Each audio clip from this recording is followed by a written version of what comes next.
बांग्लादेश में हिंदुओं पर हो रहे अत्याचार पर हिंदुस्तान की पैनी नजर है। सीएम योगी अयोध्या से संदेश दे रहे हैं कि यह वक्त सनातनियों के लिए एकजुट होने का है, क्योंकि जो तस्वीर भारत के पड़ोसी मुल्क से आ रही है वो हिंदुओं को सतर्क करने वाली है।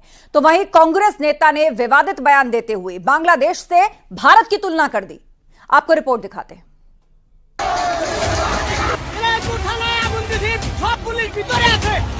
We are also monitoring the situation with regard to the status of minorities. वहाँ पे जो हम लोग की भाई है, हिंदू भाई बुद्ध भाई जो है, हम लोग के घर में जाके मंदिर में जाके आग लगा रहे हैं। सनातन धर्म पर आने वाले संकट के लिए फिर से एकजुट होकर के कार्य किए जाने की आवश्यकता है।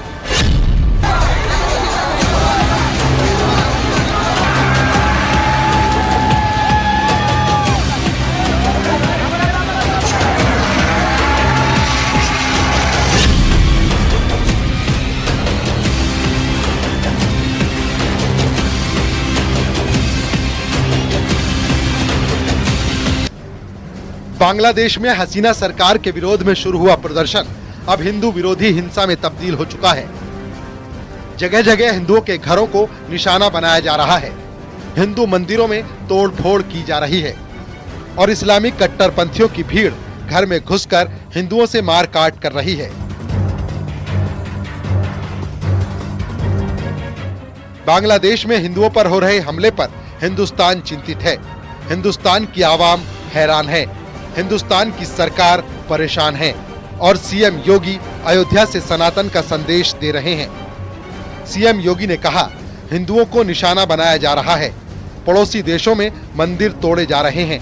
सनातन धर्म को जातिवाद से मुक्ति दिलाने का वक्त है। सनातन धर्म के लिए एकजुट होने की जरूरत है।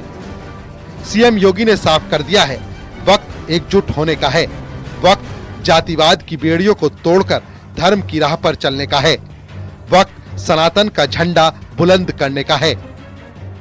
आज भारत के तमाम पड़ोसी चल रहे हैं, मंदिर तोड़े जा रहे हैं, चुन चुन करके हिंदुओं को निशाना बनाया जा रहा है और तब भी हम इतिहास की उन परतों को ढूंढने का प्रयास नहीं कर रहे हैं कि इस प्रकार की दुर्भाग्यपूर्ण स्थिति क्यों वहां पर पैदा हुई है। सनातन धर्म पर आने वाले संकट के लिए फिर से एकजुट होकर के कार्य किए जाने की आवश्यकता है। इसके लिए एकजुट होकर के लड़ने की आवश्यकता है। लेकिन हिंदुस्तान का विपक्षी दल अब भी बांग्लादेश की आग में राजनीतिक रोटियां सेक रहा है। कांग्रेस नेता सलमान खुर्शीद ने कहा, बांग्लादेश में जो हो रहा है वो यहाँ भी हो सकता है। हमारे देश में फैलाव होने से हालात उस तरह नहीं बिगड़ते जैसे बांग्लादेश में बिगड़े हैं। सच्चाई ये है कि सतह के नीचे कुछ और ही चल रहा है। सलमान खुर्शीद के बयान पर बीजेपी नेताओं ने पलटवार किया है। कांग्रेस नेता सलमान खुर्शीद के बयान पर तीखी प्रतिक्रिया देते हुए कहा, ये लोग भारत में लोगों को भड़काने की साजिश कर रहे हैं। सलमान खुर्शीद और केवल सलमान खुर्शीद नहीं, अभी सुनने में आ रहा है कुछ और कांग्रेस के नेताओं ने भी ये कहा है कि जो स्थिति आज बांग्लादेश में है उसी प्रकार की स्थिति भारत में भी हो सकती है। भारत में एक तरह से प्रोटेस्ट होंगे, भारत में आगजनी होगी, जो बांग्लादेश में हुआ है वो भारत में होगी, इसकी चेतावनी कांग्रेस पार्टी की तरफ से सलमान खुर्शीद जी ने दिया है। तरफ तो कांग्रेस पार्टी कहती है कि बांग्लादेश में जो स्थितियां बन रही है, घटनाक्रम हो रहा है, उसको लेकर भारत सरकार के साथ वो खड़ी है, भारत सरकार के स्टैंड के साथ वो खड़ी है। परंतु दूसरी ओर कांग्रेस के नेता, इंडिया अलायंस के नेता, चाहे सलमान खुर्शीद हो, चाहे संजय राउत हो, चाहे इल्तिजा मुफ्ती हो, महबूबा मुफ्ती की बेटी हो, ये नेता लगातार भटकाने की कोशिश कर रहे हैं। अब सलमान खुर्शीद कहते हैं कि जो बांग्लादेश में हुआ वो भारत में भी हो सकता है। क्या ये भटकाने की कोशिश की जा रही है? क्या ये किसी को आइडिया देने की कोशिश की जा रही है? यानी एक तरफ सीएम योगी हिंदुस्तान के हिंदुओं को एकजुट करने का मैसेज दे रहे हैं, तो दूसरी तरफ कांग्रेस नेता बांग्लादेश में हिंदुओं पर हो रहे हमले की तुलना भारत से करने लगे हैं। Bureau report, news 18। वहाँ पे जो हम लोग की भाई है, हिंदू भाई बुद्ध भाई जो है, हम लोग के घर में जाके मंदिर में जाके आग लगा रहे हैं। भगवान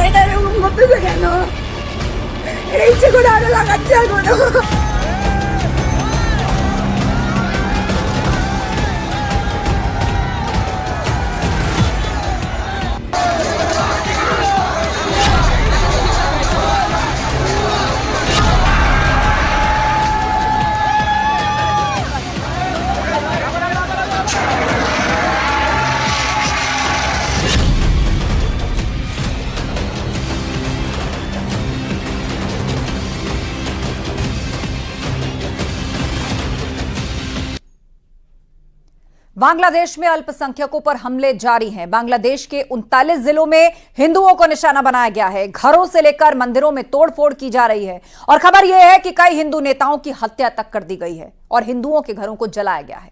आपको रिपोर्ट दिखाते हैं।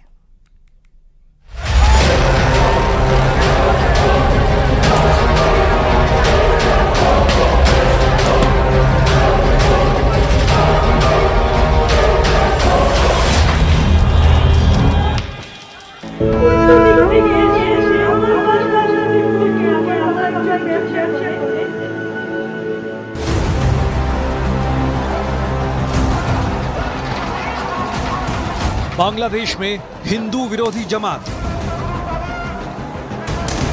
कट्टरपंथी चेहरा, आंदोलन सिर्फ मोहरा।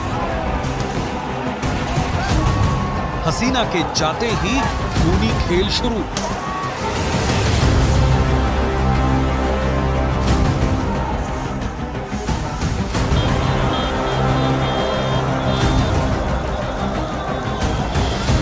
बांग्लादेश में शेख हसीना के इस्तीफे के बाद भी माहौल ठंडा नहीं हो रहा है। हर तरफ आगजनी, हमले, लूटपाट और हत्याओं का दौर चल रहा है, जिसे जो जहां मिल रहा है उसे ही लूट कर भाग रहा है। कानून व्यवस्था धराशायी है, लेकिन जो सबसे डरावनी कहानी है वो ये कि अल्पसंख्यकों को टारगेट करके निशाना बनाया जा रहा है। शेख हसीना के तख्ता पलट के बाद जिसका डर था, बीते 24 घंटे में वही हो रहा है। हम लोगों का घर कारोबार सब आग से जला दिया गया है। बहुत प्रॉब्लम है। भाई है हिंदू भाई बुद्ध भाई जो हैं उन लोग के घर में जाके मंदिर में जाके आग लगा रहे हैं। और ये हम नहीं कह रहे, बांग्लादेश के अखबार चीख चीख कर कह रहे हैं। बांग्लादेश के सबसे बड़े अखबारों में से एक द डेली स्टार ने हिंदुओं के हालात का जिक्र करते हुए अपने अखबार में लिखा है, हिंदुओं के घर और दुकानों पर 27 जिलों में हमला हुआ। वहीं न्यू एज के मुताबिक हिंदुओं के घर, व्यापारिक संस्थान और मंदिरों पर ताबड़तोड़ हमले हो रहे हैं। ये सुर्खियां बांग्लादेश के अखबारों की हैं, लेकिन जो तस्वीरें बांग्लादेश से सामने आ रही हैं वो इन सुर्खियों की तामील करती हैं। नाराजगी शेख हसीना से, परेशानी आरक्षण से, गुस्सा सिस्टम के खिलाफ, फिर शिकार हिंदू अल्पसंख्यक क्यों? शेख हसीना के तख्तापलट के बाद से राजधानी ढाका में स्थित भारतीय सांस्कृतिक केंद्र में तोड़फोड़ की गई। 2 हिंदू पार्षदों की हत्या की खबर है। काजल रॉय के अलावा रंगपुर जिले में अवामी लीग के हराधन रॉय की गोली मारकर हत्या कर दी गई। खबरों के मुताबिक हराधन रॉय को पीट पीट कर उनकी हत्या कर दी गई। ढाका में इस्कॉन मंदिर पर हमला किया गया और इसके साथ ही बांग्लादेश के 27 जिलों में हिंदुओं पर हमले हुए। हिंदुओं की दुकानों में तोड़फोड़ और लूटपाट की गई। एक ही जिले में 12 हिंदुओं के घर जलाए गए। पंचगढ़ में हिंदुओं के घरों में लूटपाट के बाद तोड़फोड़ की गई। दिनाजपुर में 10 हिंदुओं के घरों पर हमला किया गया। लक्ष्मीपुर में 300 लोगों ने हिंदुओं पर हमला बोल दिया। उपद्रवियों ने कई मंदिरों पर भी हमला किया, कई मंदिरों को आग के हवाले कर दिया। जब देश का प्रधानमंत्री को अपने आवास को छोड़कर भागना पड़ा, हमारे एक मंदिर में भी बम फेंका गया, वहाँ के डेटीज हैं वो क्षतिग्रस्त हुए। ऐसा नहीं है कि बांग्लादेश में हिंदुओं के खिलाफ माहौल कोई नया है। जिस बांग्लादेश में जो 1947 में पूर्वी पाकिस्तान कहलाता था, हिंदुओं की आबादी 22% थी, वो साल दर साल घटते हुए 2022 में महज 7.9% रह गई। ये आंकड़े कहते हैं कि बांग्लादेश में भी हिंदुओं के लिए सब कुछ अच्छा नहीं था, लेकिन शेख हसीना की सरकार में सरकारी स्तर पर हिंदुओं को थोड़ी बहुत राहत मिलती रही। पर अब बांग्लादेश में भी हिंदुओं के हालात पाकिस्तान जैसे होने का डर सता रहा है।